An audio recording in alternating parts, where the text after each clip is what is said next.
मुस्लिम लीग नून की जानब से भारत के खिलाफ अजीमुल शान रैली पाक फौज से ज़ार यकजहती। Rawalpindi divisional bureau chief Mumtaz Hussain Shah. Muslim League Noon के ज़ेरे एहतमाम एक अजीम और आली शान रैली निकाली गई, जिसका मकसद भारत के खिलाफ एहतजाज और पाक फौज के साथ ज़ार यकजहती करना था। ये रैली चौधरी नाज़र हुसैन चौधरी व कासिम मुर्तज़ा, काशिफ गोंदल, खुर्रम अली और मलिक अफजल की ज़ेरे निगरानी मुनक्कद हुई। रैली का आगाज़ ढोक सैदा गली नंबर 26 महल्ला कमाला आबाद से हुआ और मुख्तलिफ इलाकों से गुजरती हुई बर्फ़खाना टेंचपाटा तक पहुंची। रैली में मुस्लिम लीग नून के MPA मलिक मंसूर ने खसूसी शिरकत की, जिनकी आमद पर शुरा ने पुरजोश नारों के साथ उनका खैर मकदम किया।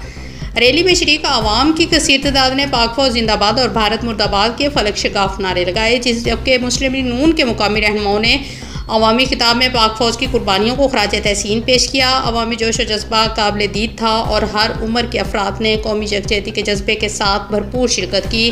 रैली पुरअमन अंदाज में इख्तिताम पजीर हुई।